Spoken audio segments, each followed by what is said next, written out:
बिस्मिल्लाहिर्रहमानिर्रहीम। अस्सलाम वालेकुम नाज़रीन ग्रामी। 1932 इराक में जब दो सहाबा इकराम रज़वानुल्लाह अजमईन की कबूर मुबारक में पानी दाखिल हुआ और उनके मज़ारात को उन्हीं के हुक्म से मुंतकिल किया गया था।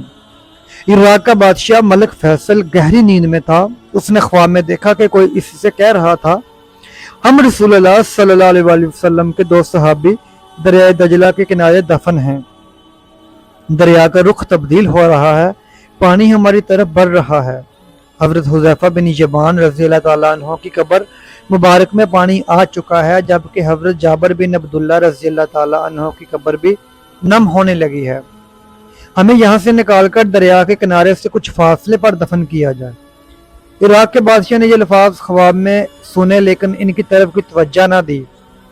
दूसरी रात फिर यही अल्फाज सुनाई दिए, लेकिन उसने अब भी तवज्जो न दी। तीसरी रात ये ख्वाब इराक के मुफ्ती आजम नूरी अल सईद पाशा को दिखाई दिया। इन्होंने उसी वक्त वज़ीर आज़म को साथ लिया और बादशाह की खिदमत में पहुंच गए। जब इन्होंने बादशाह से अपना ख्वाब बयान किया तो बादशाह चौंका और बोला, यह ख्वाब तो मैं भी 2 बार देख चुका हूँ।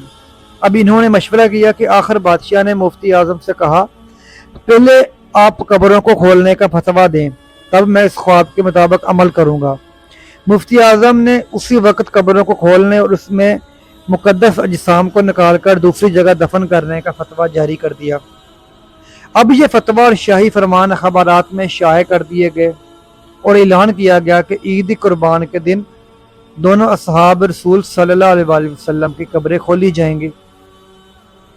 अखबारात में जो ही यह खबर शाया हुई तो दुनिया इस्लाम में बिजली की तरह फैल गई।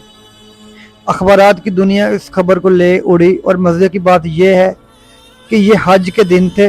तमाम दुनिया से मुसलमान हज के लिए मक्का और मदीना में पहुंचे हुए थे। इन्होंने दरख्वास्त की कि कब्रें हज के चंद रोज़ बाद खोली जाएं ताकि वो सब भी इस प्रोग्राम में शिरकत हो सके।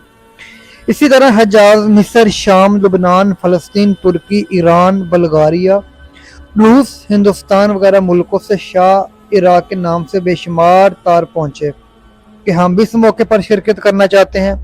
मेहरबानी फरमाकर मुकर्रर तारीख चंद रोज आगे बढ़ा दी जाए। चुनाचे दुनिया भर के मुसलमानों की ख्वाहिश पर दूसरा फरमान यह जारी किया गया कि अब यह काम हज के 10 दिन बाद किया जाएगा। आखिरकार वो दिन भी आ गया जब कब्रों को खोलना था। दुनिया भर से मुसलमान वहां जमा हो चुके थे। पीर के दिन दोपहर 12 बजे लाखों इंसानों की मौजूदगी में कब्रों को खोला गया।